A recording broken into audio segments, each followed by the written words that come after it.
할렐루야. 하나님의 은혜가 오늘도 여러분의 삶 가운데 가득하시기를 주님의 이름으로 축원을 드립니다. 그리스도인으로서 살아간다라는 것은 교회 안에서의 관계뿐만 아니라 이제 물론 교회 안에서의 관계는 또 14장에서 또 나옵니다. 지금 계속 교회 안에서의 성격과 출신이 다른 이들과의 관계. 그 다음에 이제 특별히 로마 교회는요, 로마라는 거대 도시 안에, 로마라는 거대 세력 안에, 제국 안에 센터에 자리 잡고 있는 교회예요. 이 로마 교회는요. 그러니까 어마어마한 거죠. 그래서 지금 우리가 주일 오후에도 이렇게 살펴봤지만 AD 64년경의 네로 황제의 그 네로 대화재 사건 이후로 여러분이 잠깐만 이렇게 계산을 해보시면 약 한 250년간 계속 이 교회는 거대 제국인 로마의 핍박을 받았습니다. 250년 뒤에 바로 이제 공식적으로 아예 그 나라의 공식 종교로서 인정을 받게 되지요. 그거는 믿음과 예수 그리스도가 용납이 됐던 것이고, 그 250년 동안 핍박을 받으면서도 꿋꿋하게 지켜냈던 그 본질과 복음으로 인하여 로마가 복음화되는데 지대한 공헌을 한 거죠. 본 거죠. 로마가 본 거죠. 교회를 본 거고, 로마의 백성들이 또 믿지 않던 이들이 그 교회를 집중했던 겁니다. 주목해 봤던 겁니다. 25년 동안 핍박받았던 그들의 모습을 통해서 그 교회가 답이다라는 것을 공식적으로 인정한 것이죠. 그래서 AD 313년 이 로마가 공식적으로 이 교회를, 이 기독교를 인정을 하게 된 겁니다. 그럼 250년 동안 꾸준히 지켜봤을 것이고요. 250년 동안 교회를 겪어봤을 것이고요. 250년 동안 그들이 하는 행동들 하나하나를 봤을 것입니다. 그냥 1년에 몇 가지를 보고 살피는 것이 아니라 250년이라는 어마어마한 기간 동안 이들이 오히려 핍박을 하면서 핍박받는 교회의 모습을 본 겁니다. 그러면 정확하게 이야기를 하자면 250년이라는 세월 그동안에 교회와 이 제국의 관계는 어떠했느냐? 부정적이지 않았다는 거죠. 물론 교회로서는 힘들었지만 제국이 바라보고 있고 주변이 바라보고 있는 교회는 부정적이지 않았다는 겁니다. 그들이 소망이고 그것이 희망이다라는 걸 250년 뒤에 공식적으로 인정을 하게 됐죠. 그러면 그 250년이라는 기간 동안 뭐가 있었겠느냐 이거죠. 다른 게 뭐 있겠습니까? 교회와 성도가 교회답고 성도다웠다는 거죠. 상황은요, 핍박의 상황입니다. 어려움과 고통의 상황이었었어요. 정말 무시할 수 없는 상황이죠. 2세대, 3세대가 지하의 어두운 카타콤 지하 무덤에서 나고 자라고 죽고 했어요. 그래서 아이의 신체 체형이 그 좁고 낮은 무덤에 적응이 돼서 아예 신체 구조가 그렇게 붓바퀴처럼 되어버릴 정도로 거기서 나서 거기서 죽은 사람들이 있어요. 이 정도의 기간 동안에요. 물론 가까이 가지 않았습니다만 멀리서 그들을 관찰을 하고 있었죠. 주목하고 있었고요. 또 살펴보고 있었습니다. 그러나 로마는 그들을 싹 쓸어버리지 않고 그들을 공식적으로 믿음으로써 받아들이게 된 것입니다. 뭐 어떻게 된 걸까요? 250년 동안 맞습니다. 하나님의 뜻으로 말씀으로 그들을 관계했고 대했고 또 그 모든 핍박들을 감당을 해냈습니다. 아마 이 로마서는 이제 그런 극심한 핍박이 있기 전의 상황이라고 볼 수 있겠죠. 그러나 이제 로마가 공식적으로 핍박을 진행하기 직전의 상황에서 사도 바울이 이제 공식화되어 가기 전에 이 핍박의 상황과 또 거대 제국과의 관계에 대해서 또 우리 교회는 주변과의 관계를 무시할 수 없기 때문에 그 주변과의 관계에 대해서도 지금 언급을 하고 있는 거예요. 이런 말씀들은 이제 다른 데서 특별하게 언급하기보다는 로마 교회가 로마라는 상황 하에서 처해 있는 자리에서 그들과의 믿음의 관계, 믿음을 가진 자로서 어떤 관계에 돌입하게 되는지를 이야기하는 것이고 지침을 주고 있는 겁니다. 그러면서 제일 첫 번째로 언급하는 게 세상 권세에 대한 이야기예요. 당연하죠. 그 당시 세상 권세 최고봉을 찍고 있었던 로마의 황제, 로마의 어마어마한 그 권세 앞에 하나님의 권세를 믿고 있는 그리스도인들은 그 권세를 어떻게 받아들여야 되느냐라는 겁니다. 여러분, 이건 제사장 나라를 이해하면은요, 제사장 나라, 하나님 나라를 이해하면 이 문제는 그냥 쉽게 풀려버립니다. 여러분이 너무 잘 알고 계시는 출애굽기 19장 5절의 말씀이 제사장 나라를 이미 살펴봤을 때 이 세계가 다 누구에게 속했다라고 하나님 말씀하셨냐면 내게 속했다 그랬어요. 이 세계가 다요. 예외 없이 모든 이 세계는 다 나한테 속했다. 그러니까 지금 그리스도인들이 주님이라고 부르는 큐리오스라고 부르는 대상은 원칙적으로는 로마 세력에 의해서는 용납이 안 되는 겁니다. 이 큐리오스라는 이 호칭은 바로 로마의 황제에게만 부여되었던 호칭이에요. 왜냐하면 그 로마의 황제는요, 신적인 권위를 부여받은 자라고 믿고 있고 또 황제들이 그렇게 주장을 했습니다. 그러니까 거의 뭐 신과 동격이다 이렇게 됐던 거죠. 그런데 교회는요, 그 권위를 하나님이 쥐고 계시며 그도 또한 하나님이 통치하시고 계신다라고 이야기를 해버리니까 극심하게 부딪히는 겁니다.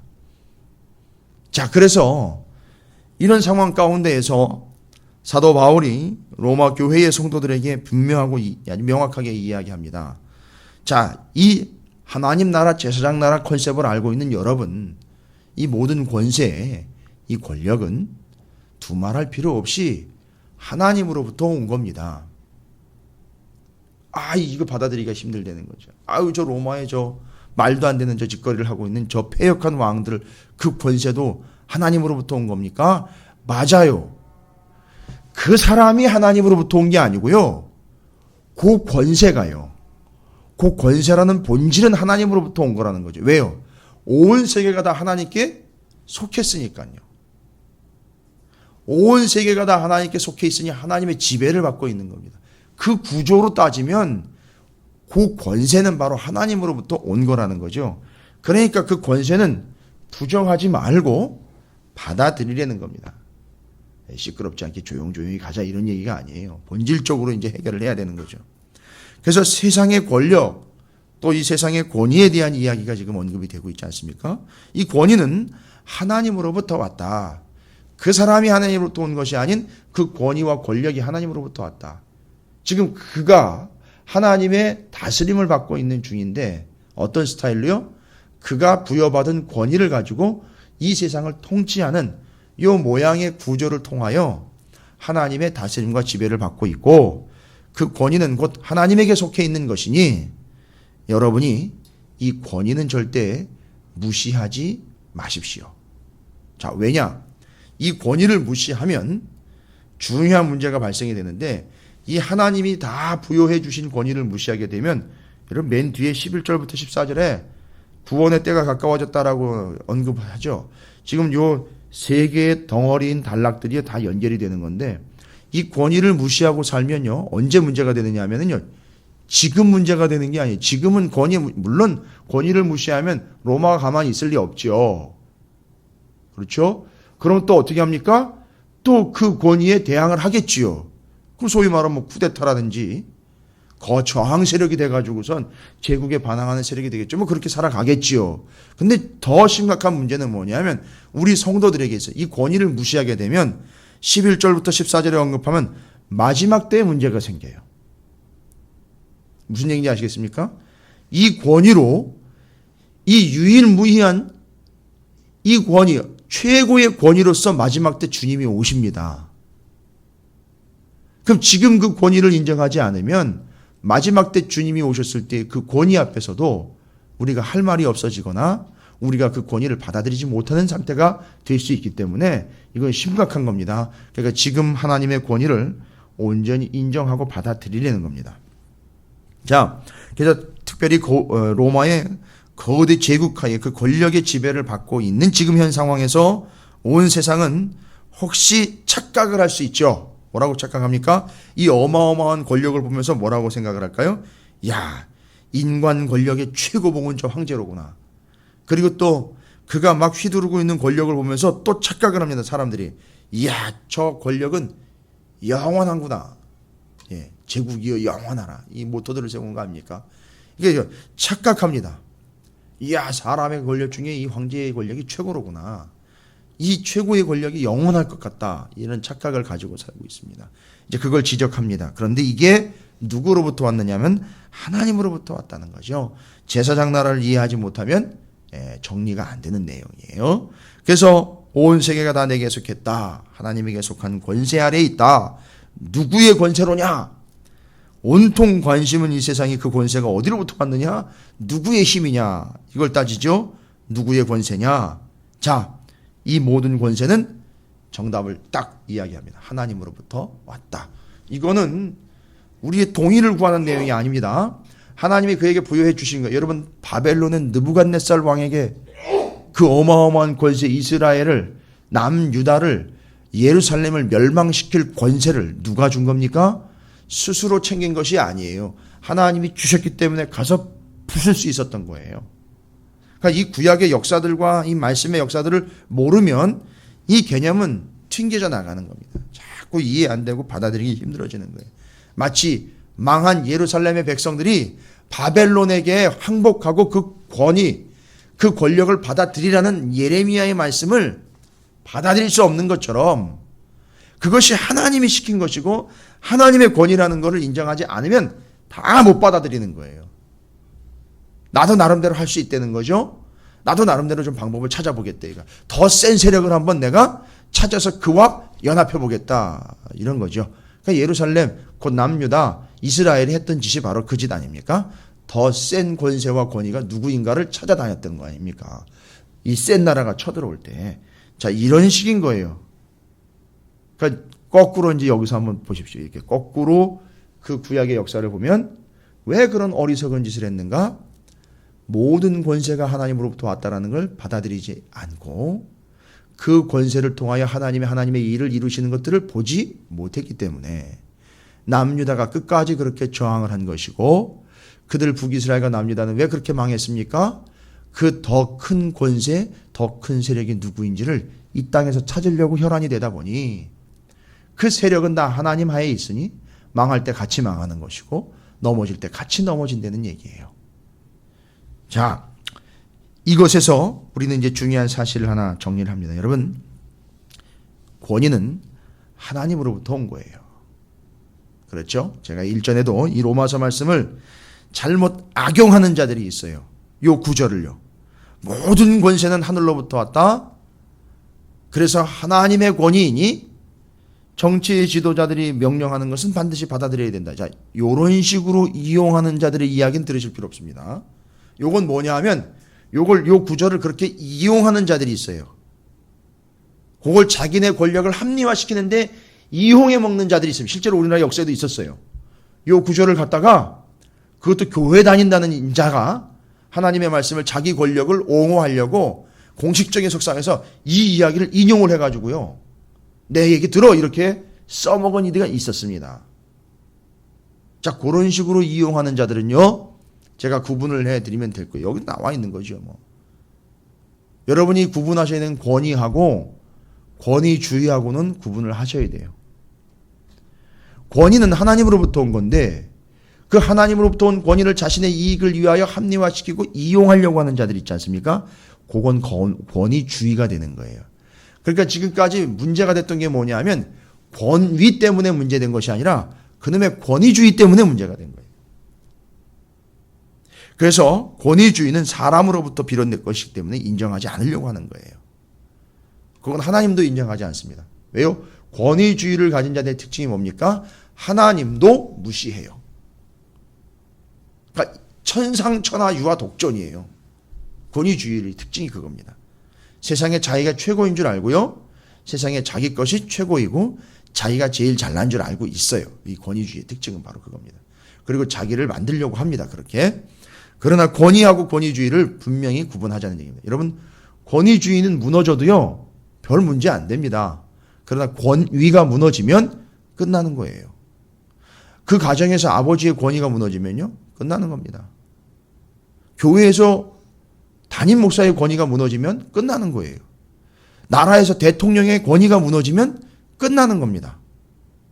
이건 그걸 내세워가지고 내가 어느 위치에 있다 이걸 이야기하려고 확보하려고 하는 게 아니라 그 권위가 하나님으로부터 온 것이기 때문에 무너지는 순간 끝나는 겁니다.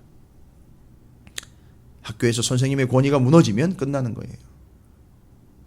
공권력의 권위가 무너진다고 생각을 해보십시오. 어떻게 되는지. 경찰이라고도 싸우고 대밀려고 그러는데요.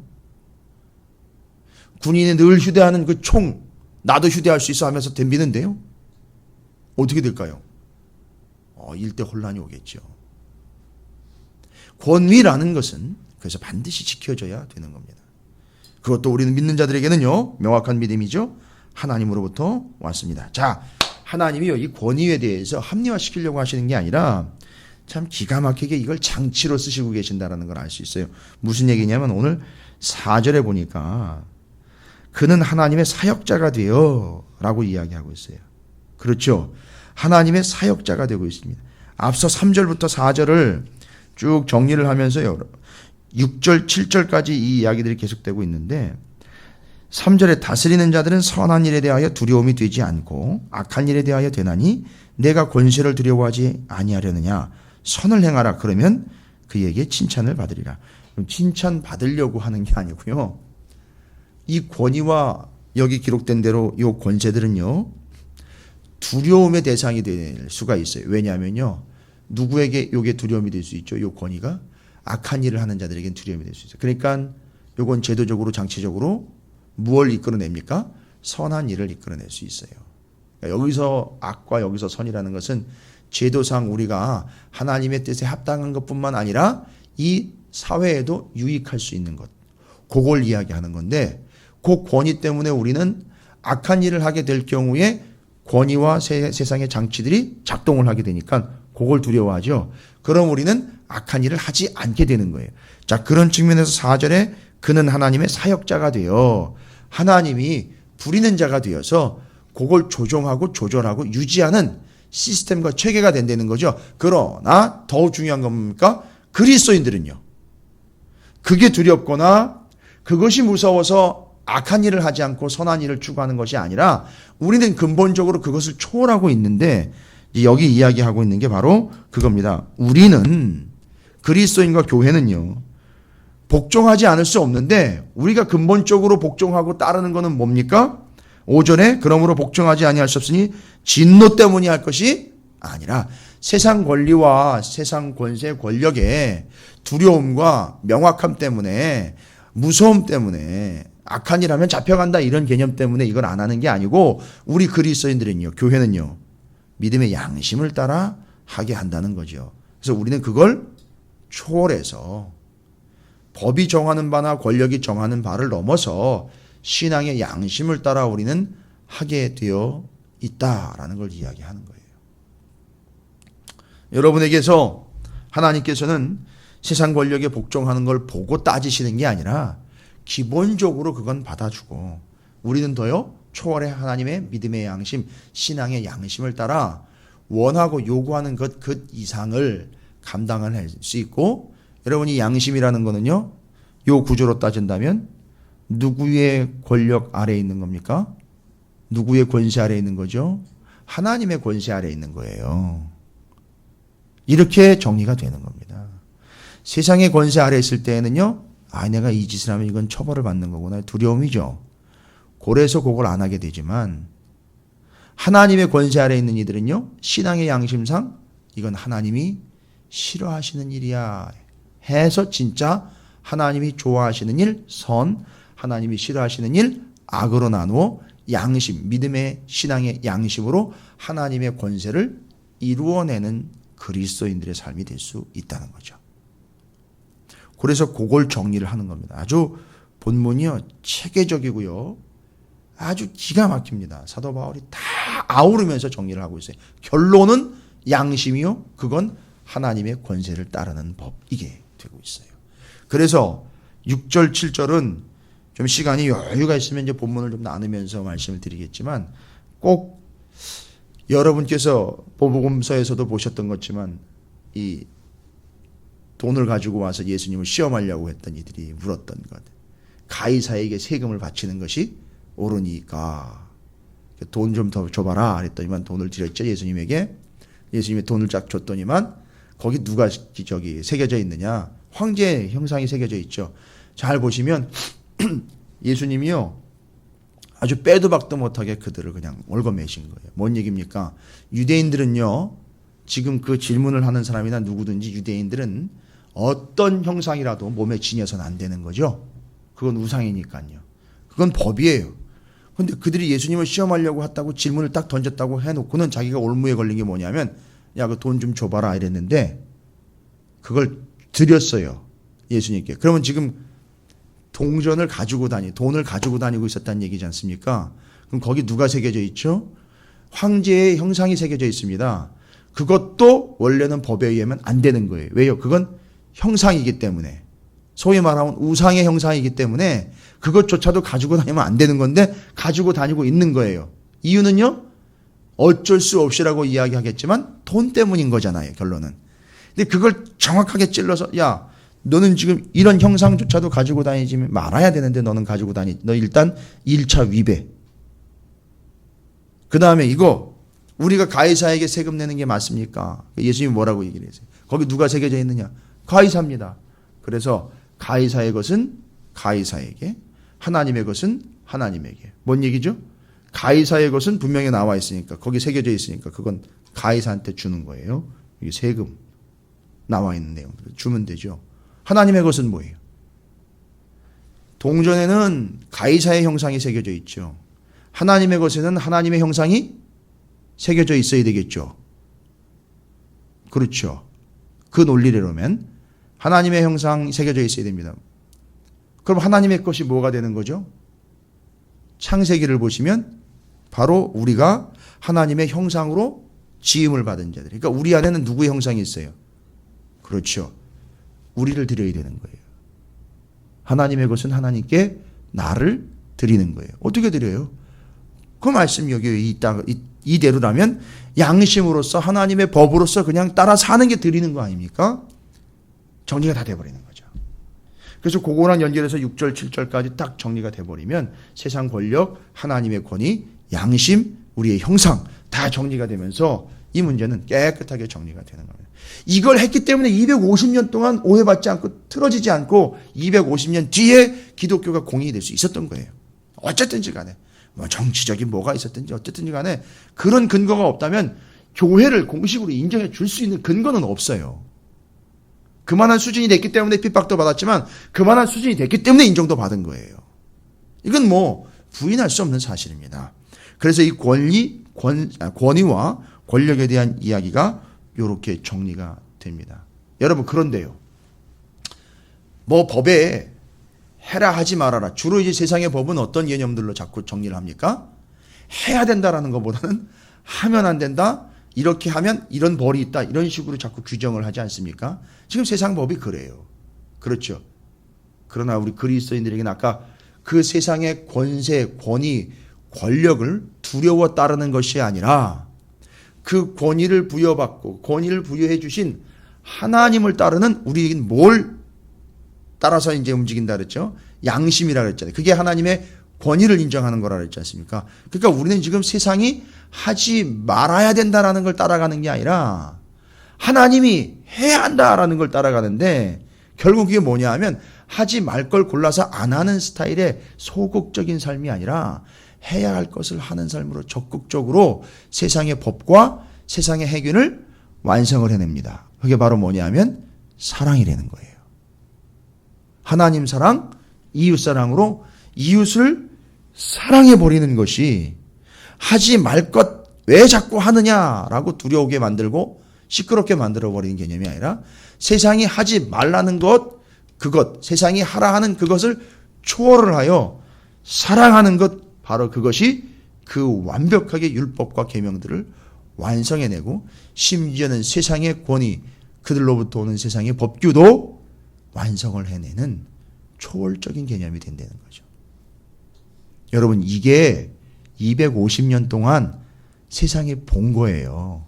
실제로 교회가 그렇게 한 걸 봤다고요. 그러니까 황제가 공식적으로 인정하기까지 가죠. 생각해 보십시오. 한 나라의 공식적인 신앙으로 인정을 하는데 이것저것 안 따져봤겠어요? 다 따져본 겁니다. 근데 이들은 하지 말라는 것만 골라서 안 하는 스타일이 아니라 사랑하여 오히려 덮어버리더라는 거죠. 이 정도면 됐다. 가는 거예요. 인정하는 겁니다. 받아들이는 거예요. 그래서 사랑은 이웃에게 악을 행하지 아니하나니 그러므로 사랑은 율법의 완성이니라. 그래서 그리스도인들은 법을 지켜 조항을 지켜내는 자가 아니라 그 법을 완성해내는 자들이 되어버렸다는 거죠. 이것이 사랑의 법입니다. 완성의 법입니다. 자, 이제 끝으로 이야기합니다. 힘들죠? 여러 가지 권력과 권세, 그 앞에서의 우리의 삶이요, 교회의 위치요, 그것도 250년간 그렇게 핍박을 받아야 되는데 그거 누가 알았겠습니까? 그런데 이렇게 힘든 것 같고 고달픈 것 같지만 우리가 세상과 다른 것은요, 교회와 성도들이 다른 것은 세상의 권위, 권력, 권세, 법도 다 초월하는 것은, 자, 보십시오. 이것들을 다 감당할 수 있고 이것들을 다 맞아들일 수 있고 때리면 맞을 수도 있고 뭐라 하면 욕도 얻어먹을 수 있고요. 어렵지만 그 믿음을 지켜나갈 수 있는 유일한 이유는 뭡니까? 여기 구원의 때가 가까웠다. 주님 다시 오실 걸 믿기 때문에 그 어떤 것도 우리는 힘들거나 우리를 낭망하게 하지 못한다라는 걸 이야기하고 있어요. 그래서 우리가 마지막 때가 있다는 걸 알기 때문에 이 세상을 팽개치는 것이 아니라, 이 세상과 대립하는 것이 아니라 마지막 완벽한 통치자, 완벽한 하나님의 권세로 오실 예수 그리스도를 기대하며 소망하는 마음으로 세상 권세에 복종할 수 있는 거죠. 그리고 주님이 오시면 완성될 그 하나님의 법, 사랑으로 우리는 또 이 세상을 살아가는 거예요.